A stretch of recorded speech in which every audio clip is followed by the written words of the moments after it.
Hi, boys. What's up, boy?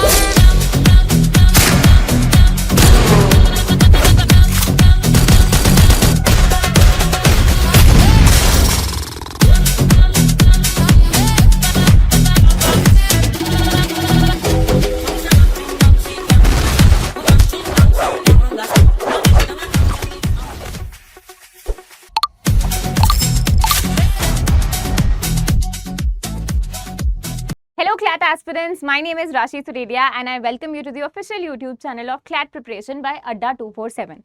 As we promised you, हम आपके लिए पैसेज ऑफ द डे करके एक सीरीज चला रखे हैं जहाँ पे आपको हर रोज एक नया पैसेज मिलता है जिसको आपको बैठकर अटेम्प्ट करना होता है, right? This is passage number 2 आपके लीगल रीजनिंग का. Without any further ado let's just dive right into it. ठीक है, आपका सेकंड पैसेज है बेटा. इसकी सोर्स है हिंदू का जो आपका न्यूज़पेपर है, 24 जुलाई का जो न्यूज़पेपर है उधर से ये पैसेज क्यूरेट करा गया है. Let's understand. पढ़ते हैं पहले पैसेजेस को एंड फिर हम अपने सवालों को अटेम्प्ट करेंगे. The European Union's digital markets act DMA act is a regulatory framework design to curb anti competitive practices by large digital platforms, gatekeepers जिन्हें कहा गया है, okay, and ensure fair competition within the digital economy. Under the DMA, gatekeepers are prohibited from engaging self-preferencing, favoring their own products or services over independent rivals on their platforms. The framework also restricts gatekeepers from imposing anti-steering clauses which prevent app developers from directing users to external platforms or offer outside the primary app store ecosystem. Basically इस पूरे paragraph में क्या करना है, इन्होंने gatekeepers का जो concept है उसको समझाया है, एक्सप्लेन करा है, राइट? चलो आगे बढ़ते हैं. When a regulatory body such as European Commission determines that a gatekeeper has violated these obligations, it holds the statutory authority to levy monetary penalties up to 10% of their entity's global annual turnover. Global annual turnover का 10% तक का उनको penalty लग सकता है. कौन देता है ये? European commission. ठीक है. The objective of such enforcement is to restore fair market access and prevent monopolistic lock-in effects, regardless of whether the platform claims such restrictive terms are necessary for user security और operational integrity. यहाँ पे कहा गया है कि ये चीज़ करी गई है ताकि एक फेयर एक्सेस रहे मार्केट की सबको, भले ही उसमें प्लेटफॉर्म्स आकर ये क्लेम कर दें कि भाई हम ये चीज़ इसलिए कर रहे हैं ताकि सिक्योरिटी रहे यूज़र की एंड ऑपरेशंस की जो है वो इंटेग्रिटी मेंटेन रहे. Okay. Under public law principles, regulatory authorities exercise of statutory power to fine an entity must be proportionate. ठीक है, proportionate होना चाहिए. All right. Within the bounds of its statutory mandate, जितना स्टैट्यूट के द्वारा mandate दिया गया है सिर्फ उतने ही तक की आप पेनल्टी लगा सकते हैं.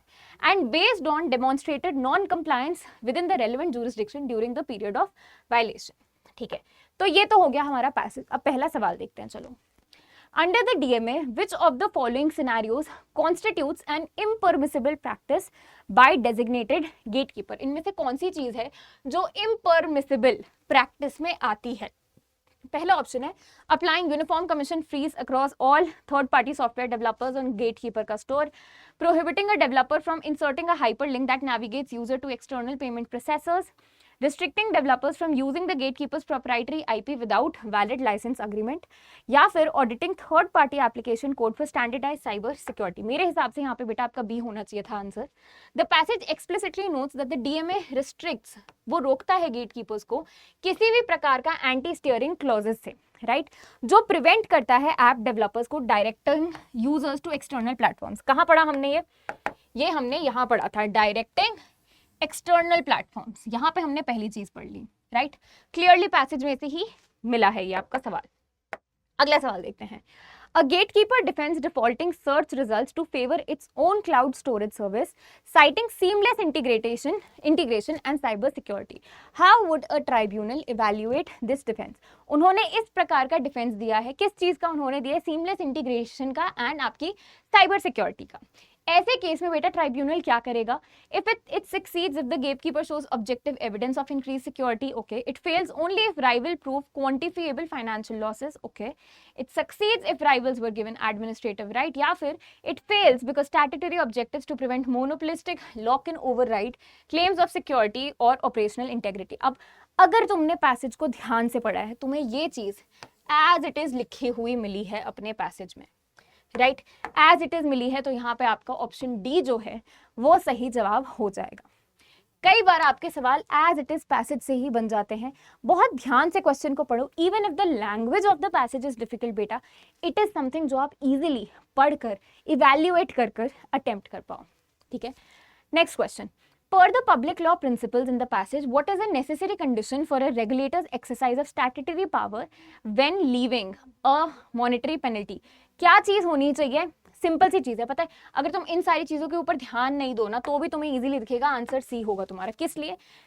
इंडियन लॉ भी अगर तुमने पढ़ा है तो हम क्या बात करते हैं कि यार प्रोपोर्शनल में होनी चाहिए चीजें, एक्सेसिव कुछ भी नहीं होना चाहिए, प्रोपोर्शनेट होना चाहिए, विद इन द मैंडेट होना चाहिए स्टैट्यूट के, and grounded in demonstrated non compliance against as it is. आपको ये पैसेज में देखने को मिला होगा, राइट। कहाँ पे लिखा था ये? इस वाले पोर्शन में। ये देखो हमने प्रोपोर्शनेट वर्ड को हाईलाइट भी कर छोड़ रखा है। अंडरस्टूड? बहुत सिंपल, और ध्यान से अगर आप क्वेश्चंस अटेम्प्ट करोगे ना, कई बार आपको पूरे ऑप्शंस पढ़ने की जरूरत भी नहीं पड़ेगी एंड आपको आंसर दिख जाएगा। अगला सवाल देखते हैं। If a fine is calculated on a global corporate group's total turnover rather than just EU subsidiary turnover, which public law doctrine most directly supports this structural computation?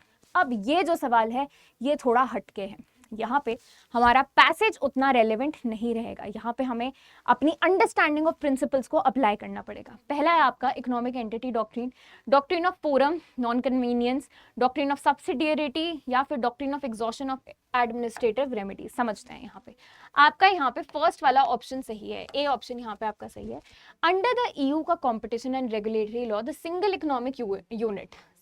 Economic unit doctrine treats the parent company and उसके controlled subsidies as one undertaking। वो इन सबको एक undertaking मानते हैं, इसलिए आपका economic entity नामक doctrine यहाँ पर अप्लाई हो रहा है।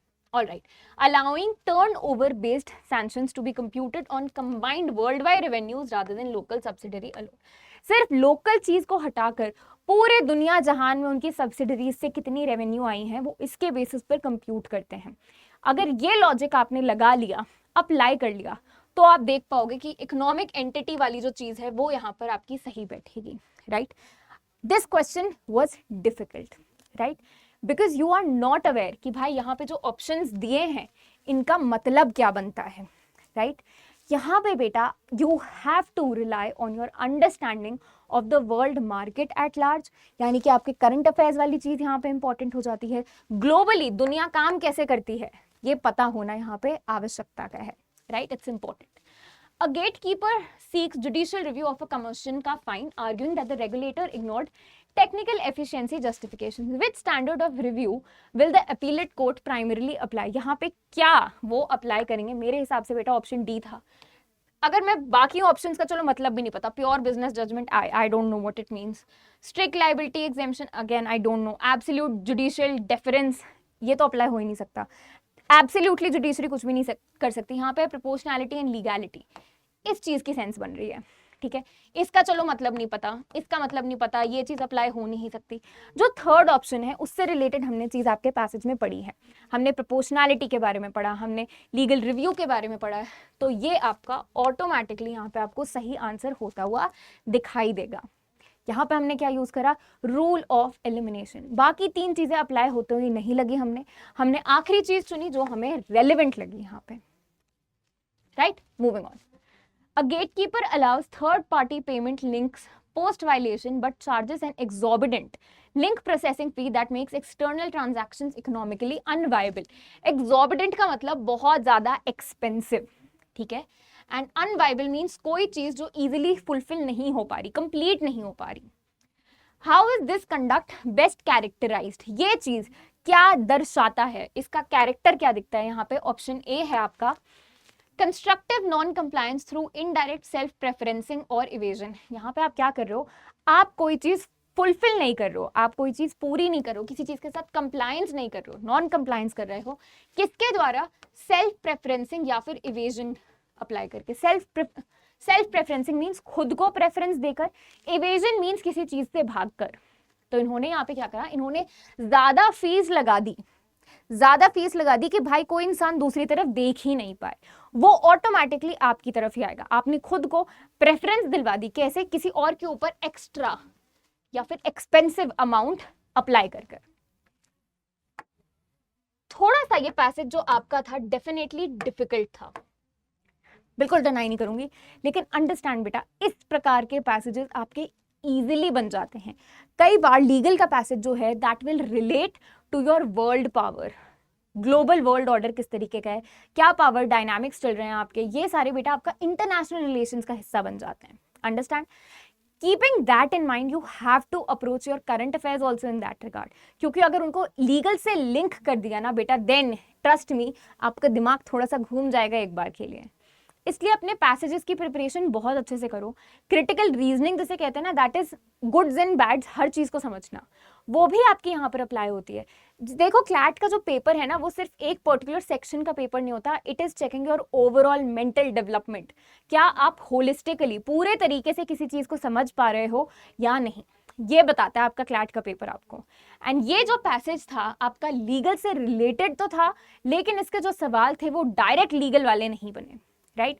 कुछ कुछ चीज़ें, प्रोपोर्शनैलिटी हो गया, जुडिशियल रिव्यू हो गया, आपका लीगैलिटी रिव्यू हो गया, किस तरीके से रिव्यू करना चाहिए, किसी को ज़्यादा मॉनिटरी पावर कैसे मिल रही है, सारे कॉन्सेप्ट्स को आपस में इस पैसेज ने इंटरलिंक कर दिया।